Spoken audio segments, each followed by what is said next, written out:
Oh my gosh. The eagerness. Hey crew, I've got the key to that 23 BMW M4 CSL. We are going to take it for a quick drive, but first, let's check out how it looks on the inside and outside. You'll know it's a CSL up front based on this unique grille insert that I think helps the beaver teeth problem quite a bit. We've got the M 50th Anniversary Edition badges as standard, BMW's laser lights with the yellow DRLs when the car's on. Further down, oh, bug guts. Below that, we've got an extending front splitter in carbon fiber. The hood is made from carbon fiber, and here's a bit of exposed portion with red accenting. This one is painted in frozen Brooklyn gray metallic. It's a matte color, unique to the CSL. From the side, we see a set of lightweight alloy wheels, 19-inch front, 20-inch rear, wrapped in Michelin Pilot Sport Cup 2R tires, serious rubber here, 275 section front and 285 in the rear. We also get standard carbon ceramic brakes on the CSL, extended side sills, M4 badge with lettering in red, carbon fiber mirror caps, and roof, again with more red accented. Stepping back to look at the profile, you can see the duck lip of the trunk lid that is also made from carbon fiber.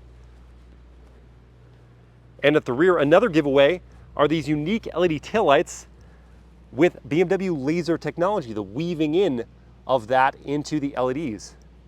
And then down low, it's a carbon fiber diffuser with a titanium exhaust system.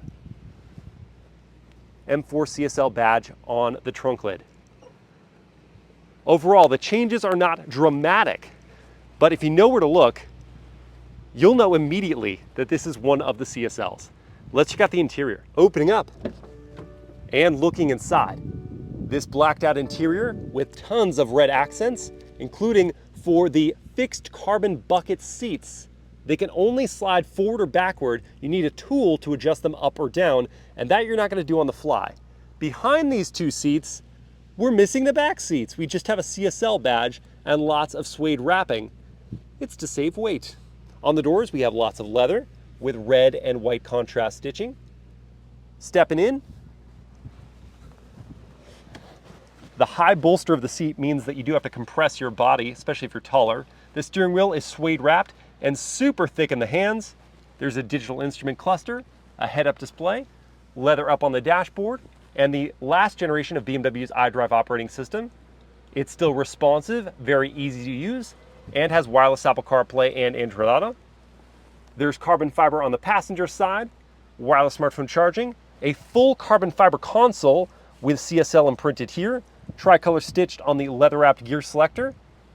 Visibility is stellar. Like the exterior, there's not a lot of pronounced changes, but they do make it feel extra special with the details they provide. Let's take the CSL for a drive now.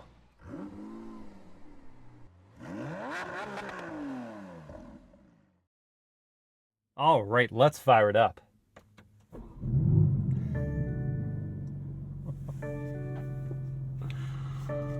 Oh, that titanium exhaust system. Wanting to be heard first thing. So we've got our setup here right now. We've got everything in efficient or comfort, just to get us out of here, just to get a feel for the car. We click it over into drive.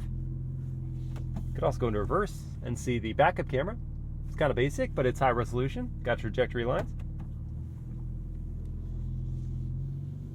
And away we go.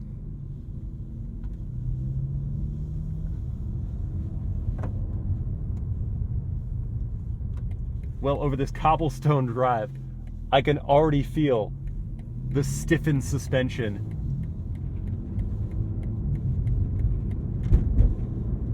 World famous horn test after we pass the Ghost and the X3. Yeah. I mean, you could barely hear it over the exhaust, but it's a loud horn. Powertrain in the M4 CSL. We've got a twin turbocharged 3-liter inline 6-cylinder that makes 543 horsepower and 479 pound-feet of torque. That's an increase of 40 horsepower over the M4 competition and the same pound-feet. They got that extra power from improved cooling and an increase in boost pressure.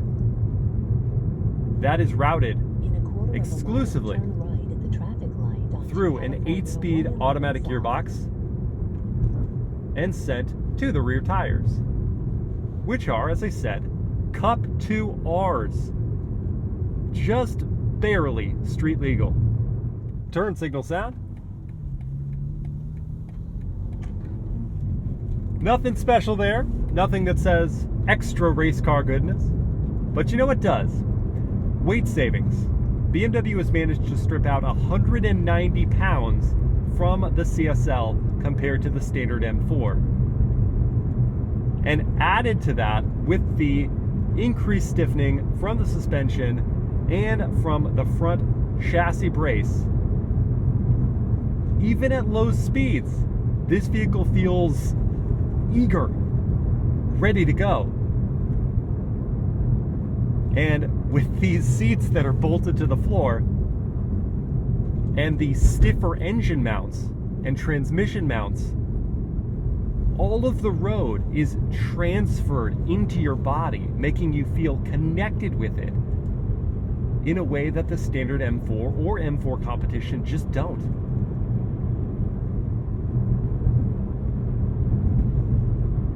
Over bumps, the ride is definitely firm. But if you came in expecting anything less, then you're looking at the wrong car. This vehicle is about performance, and it just oozes that from every part of the drive. I'm not uncomfortable, but I'm not comfortable. And that's how you should feel behind the wheel. And that is, I will remind you, with everything in either the efficient or comfort settings. So it's not going to get any more pleasant than this. The transmission, meanwhile, is very smooth in the transition between gears. There's not that race car bucking that can happen with dual clutches. That much is extremely well sorted. And the power delivery is mellow as well. The throttle pedal isn't dead. There's still plenty of poke here, but it's held back, let's just say. Let's put a little pep in our step now. We'll go to Engine Sport. See how that tweaks the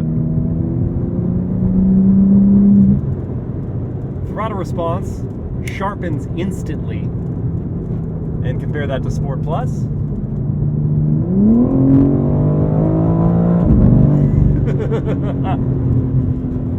The snarling overrun is a treat.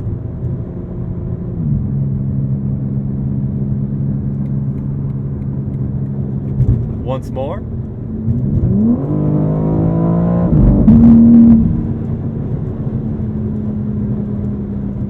That's a unique exhaust note, especially on the upshift. Grung, grung.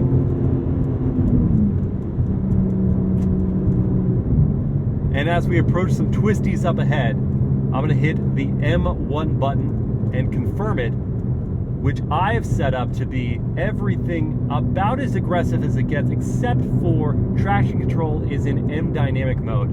There's still some hold because they're only making 1,000 of these, and I don't want to damage one of them.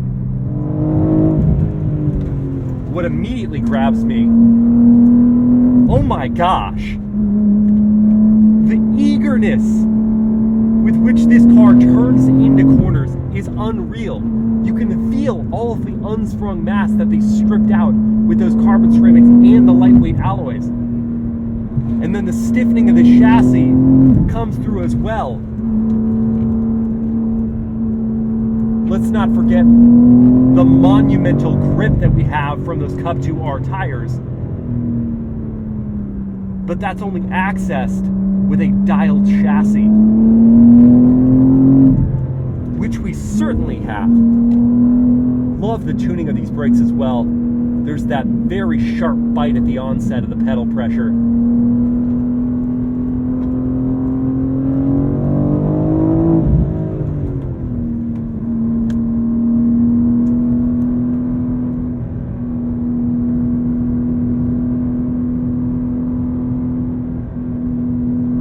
How this car balances precision and eagerness is incredible. Those two are usually at odds. It wants to be either calm and precise or excitable and loose. In the D3 level of the transmission, I'm kept in the meat of the power, and goodness is there helpings of it. More power and less weight makes the M4 CSL feel so much quicker than the M4 competition.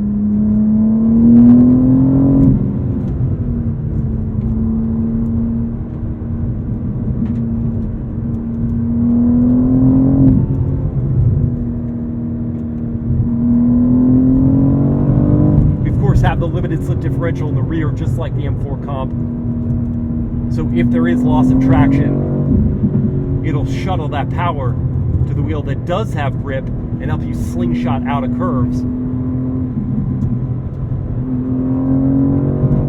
But as far as I'm going to take it here on this road with these tires, that shouldn't be a factor. I'd admire the view, but come on. And that exhaust system deserves some serious applause. It makes this feel much more like a racing product given street legal access. I'm going to click the gear selector over right once, and that's going to put me in the manual control of the transmission.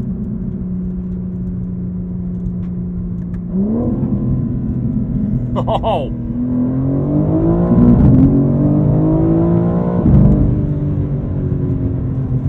And pulling this engine all the way to the 7,200 RPM red line is magnificent.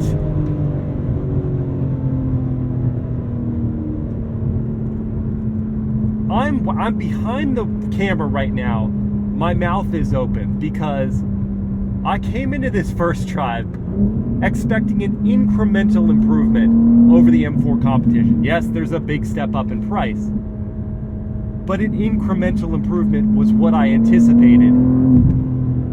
What we're getting here is a serious, honest-to-goodness transformation of this car.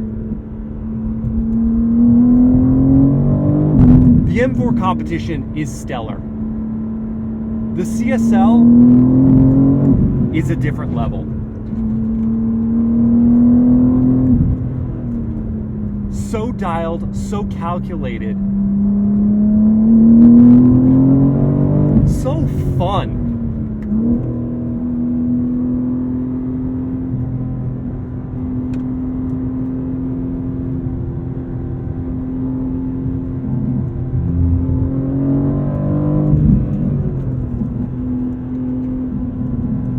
I said with the M2 CS, and I'll say it again, BMW's M division have not lost their edge.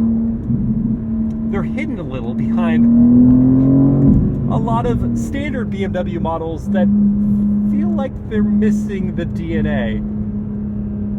But this one is not. This is a treasure. And the 1,000 people who find one of these and bring it home had better drive it.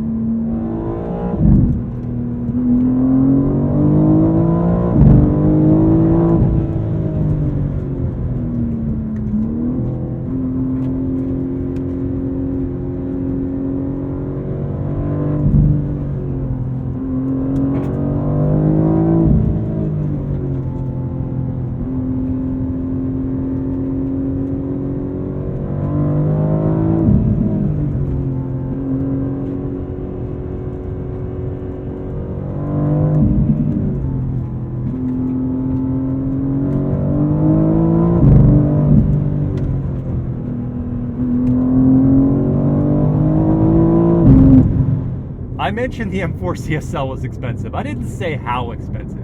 It's $140,000 to start. This one with the frozen Brooklyn Gray Metallic is $145,000. That puts it at about double what a standard base M4 costs. But I'll tell you what, for the exclusivity and the perceived improvements from every performance dimension that they've made to the CSL, it's worth it.